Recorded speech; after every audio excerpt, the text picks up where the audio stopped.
Hello, I'm Galinn, and in this video I'll be sharing a couple points and ways of thinking when I draw furry characters to hopefully help you if you're struggling with or wanting to get started drawing and creating your own anthro characters. Playing in the background right now is a little drawing I did a while ago of an animal that I haven't done before. It is called a stoat. It's like a little weasel thing, and in the winter they get this nice white coat, and so I wanted to try and draw that. I saw, you'll see on the top right, I found a nice reference on Pinterest of a dress I really liked, and I wanted to combine the two together to just create a little happy drawing, just low pressure fun, and just trying something a bit different. So when I'm drawing or creating an anthro character, especially if it's a new one that I haven't done before, there are two main points that I think about, and then two extra bonus things that I'll share afterwards that can also help.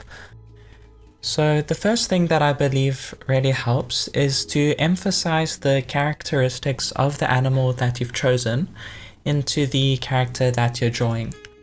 And to use this little stoat drawing as an example, I looked at the reference picture and I tried to identify the most prominent aspects of the animal. And so I'll list a couple things that I noticed. Firstly is their very long and noodly kind of body. I watched some videos of some stoats jumping around and I could see how wiggly they were, and like they're just little noodles. So I tried to incorporate that into the proportions of the character, and she's quite slim and her torso is rather long.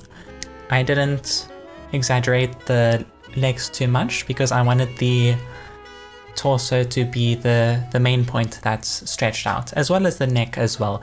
They do kind of have like a long neck, and I feel that that's the most important part of the stoat, so that's something I really wanted to keep in. Another thing I noticed is their sort of squished triangle face. It's like round but kind of pointy as well.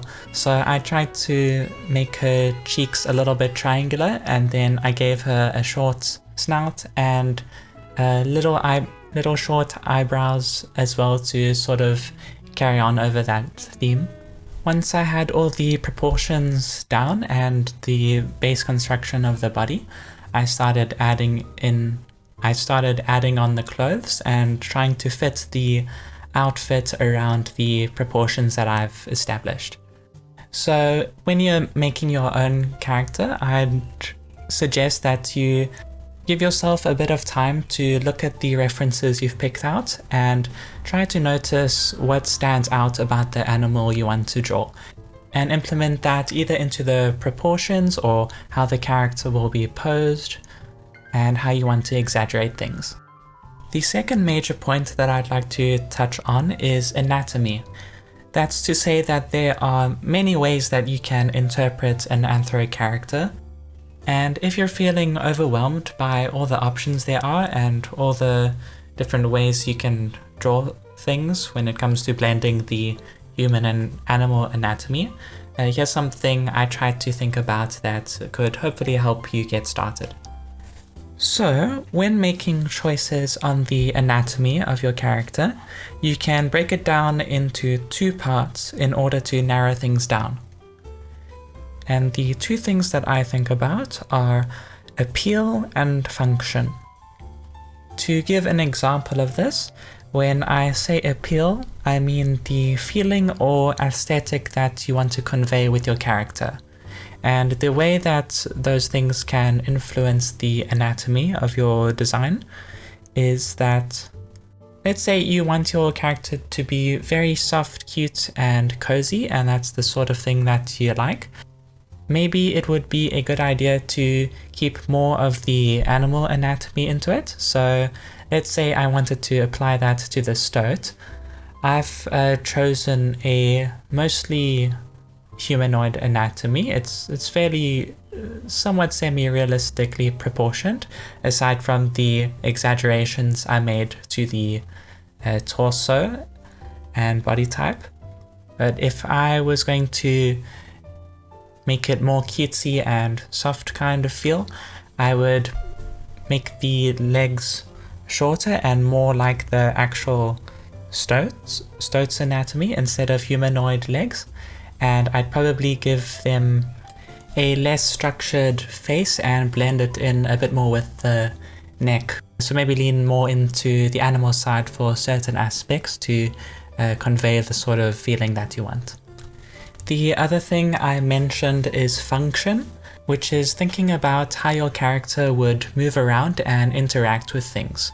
So if your character's supposed to be in a more modern human life kind of setting, you might want to give them hands that would be adapted to that sort of life. So let's say the animal you're doing has paws. Depending on how you want them to interact with things, maybe you want to give them more paw-like hands, or change it so that it's more humanoid with some paw-like features so they can actually grab things properly. But that's just something I think about. I mean, it's a drawing, it can be whatever you want. So if they have like hands that in no realistic way would be able to hold things, but you have them holding a sword anyway, you can do that, it doesn't matter. But that's just how I like to think of it. If I'm doing something, I'd try to have some sort of believable function, but it really it's just something to throw out there. To give one more example of function, I like to have the legs of my characters more humanoid, and the feet I sort of do a half and half blend of. There's the foot, kind of a very simple foot shape. There's a heel and ankle, but more towards the toe side, it sort of blends in more to like a paw kind of shape. It looks more like a paw towards where the toes are. And I like to give my characters 4 fingers, but the general shape of the hand is still sort of humanoid. I hope those explanations help a little bit in trying to convey what I'm trying to say. But basically, think about how your character is going to be moving around and interacting with stuff, and if you're feeling lost on what parts of human or animal anatomy you want to use, you can use that as a starting point to make some early choices. And that about covers everything I wanted to talk about in this video. But now I have 2 little mini bonus points that may be of some use as well. So let me quickly go through those.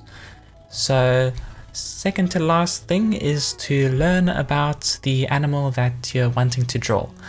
So do a little bit of research. Let's use an example. Let's say you're making a fox character. Learn a little bit of fox anatomy if you can, even if it's just taking a closer look at some pictures like I mentioned earlier in the video, or if you want to break it down a bit more, see if you can find some tutorials or some nature videos of foxes moving around, kind of gets an idea of that, see how the legs move, and just basically doing a bit of research on the animal to give you some more foundation and confidence when you're adapting it into an anthro design. Last little bonus tip is to take a look at other artists that you like and try to figure out what about the way they draw things looks nice to you and how that could correlate with the first 2 points that I mentioned about the animal's characteristics and the anatomy choices that they make, and come to some conclusions on what you can do yourself to make your own characters in a way that's fun for you. And that's everything, so thank you so much for watching this video. I hope that it was helpful in some way and or entertaining. I really appreciate any feedback you have on how my speaking and voice is, if it's pleasant, and maybe what you'd like to see from me in the future, because I would like to make some more videos, hopefully once a week at least once a week would be nice. I would really like to do that. But anyway, that's all I have to say. Thank you very much, have a lovely day, and have fun drawing. Bye!